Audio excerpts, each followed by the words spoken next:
This video will show the calibration routine recommended by Brookfield Engineering for our coaxial cylinder geometry accessories. These accessories consist of our small sample adapter, enhanced ultra-low viscosity adapter, thermocell, and DIN adapter. These adapters are all based on defined coaxial cylinder geometry. To ensure your viscometer is working properly when using these adapters, a periodic calibration check is essential. To perform a calibration check with these adapters, you will need a silicone or mineral oil viscosity standard fluid and a water bath. Select a viscosity standard fluid based on the torque range and model of your instrument, the adapter chamber, the spindle, and the rotational speeds that you will be using. For example, an LV torque range DV2 Plus Pro viscometer using a small sample adapter with 13R chamber and SC4-18 spindle has a viscosity range of 1.5 centipoise to 30,000 centipoise, depending on the speeds being used. You do not need to select a fluid based on the material you will be testing. However, many customers choose to do so as a simple verification check. The calibration routine checks the linearity of the spring on the instrument by using one fluid at 3 separate speeds to achieve low, medium, and high torque ranges. This checks the linearity of the spring and the sensing mechanism of the instrument. This being the case, a 100 or 500 centipoise silicone fluid can be used. These lower viscosity fluids are easier to work with and to clean. Use the actual value of the fluid, not the stated value, for the calibration check. Make sure the instrument is level. The viscosity standard fluid needs to be equilibrated at 25 degrees Celsius to get an accurate reading. Fill the chamber with the correct amount of viscosity standard fluid. In this example, the small sample adapter is using 6.7 milliliters of fluid with a number 18 spindle. Hoses from the water bath inlet and outlet will connect to the water jacket inlet and outlet for proper circulation. For proper temperature equilibration, the fluid and spindle all need to be equilibrated at 25 degrees Celsius. The viscosity standards are very sensitive to temperature. The temperature probe on the Brookfield viscometer is accurate to plus or minus 1 degree centigrade. To ensure proper temperature equilibration and accuracy for the viscosity standard, use a calibrated thermometer with higher accuracy. The temperature of the viscosity standard should be controlled at 25.0 degrees centigrade, plus or minus 0.2 degrees centigrade. The thicker the fluid, the longer it will take to equilibrate. For this calibration, we will use a 100 centipoise fluid with an actual value of 95 centipoise. This should take 15 minutes. The 13R chamber we are using supports a temperature probe, allowing for temperature monitoring at the instrument. Based on the spindle you will be using, select 3 speeds that will give you a low, medium, and high torque value. The minimum torque value for a good reading is 10%. A low torque range would be 10 to 30%. A medium range, 30 to 70%, and a high torque range above 70%. This will check the linearity of the spring on this instrument through its full range. With the digital instrument, you can easily find the full scale range by turning on the motor and pressing and holding the auto range button.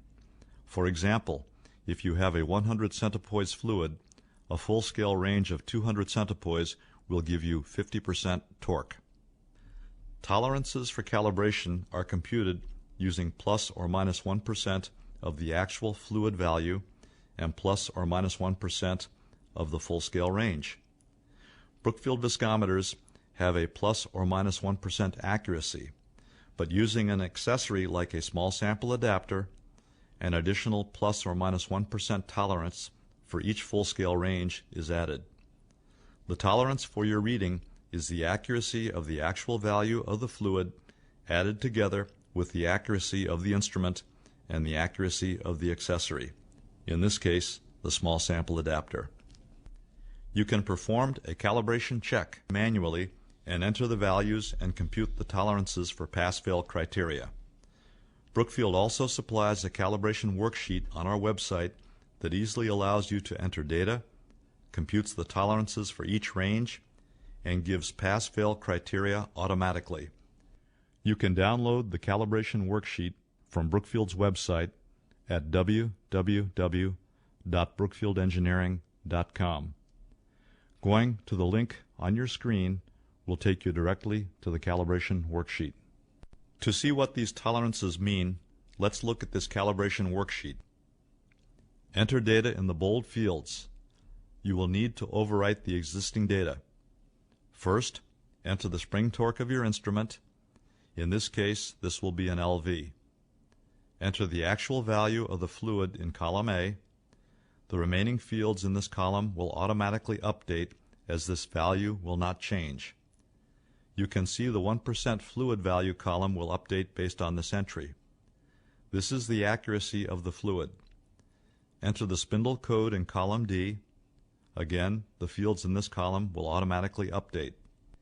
Enter the 3 speeds you will be running in column E and observe that the 2% tolerance of full-scale range, based on plus or minus 1% instrument accuracy and plus or minus 1% accessory accuracy, in column G is updated.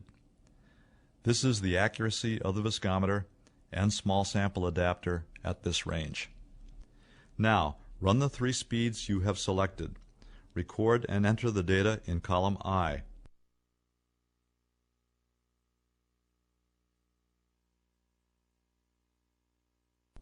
Your results will show up in the box below. The low limit tolerance is column A, the actual fluid value, minus column B plus G, which is the 1% value of the fluid plus the 2% value of the full-scale range. This high limit tolerance is merely column A, the actual fluid value, plus column B plus G, which is the 1% value of the fluid plus the 2% value of the full-scale range. Simply put, if the actual fluid value is 95 centipoise, 1% of this value is 0.95 centipoise. At a speed of 6 RPM, the full-scale range is 500 centipoise, and 2% of this value is 10 centipoise. Thus, the tolerance on the fluid at this speed with this SC4-18 spindle is 95 centipoise, plus or minus 10.95 centipoise. You can see a graph of your results with this worksheet and the tolerances. Select the Calibration Graph tab to view the results. The data points are plotted and upper and lower tolerances shown. In this example, you can see the data points came within tolerance. And that's it. You have performed a calibration check. Remember the important aspects of performing a calibration check: temperature, actual fluid value, torque ranges, and full-scale range. If you find the instrument is not within tolerance after performing a calibration check, repeat the calibration test to ensure everything was done correctly. If your instrument is still not within tolerance, contact Brookfield Engineering or an authorized dealer. A common question is, how often should a calibration check be run? The answer is really up to how often the instrument is used. For example, if an instrument is being heavily used, say on multiple shifts, a daily calibration would ensure accuracy. Daily usage, 5 days a week, may require a calibration check be performed at least once a week. For instruments used less frequently, perhaps once a month or once every few months will be fine. But to ensure the health of your instrument for many years, return this to Brookfield or an authorized dealer once a year for a full calibration, certification, and cleaning. Thank you for taking the time to watch this Brookfield video. Please check the Brookfield website for new videos that may be of interest. If you have suggestions for future videos that could be of help, please email your input to sales@brookfieldengineering.com.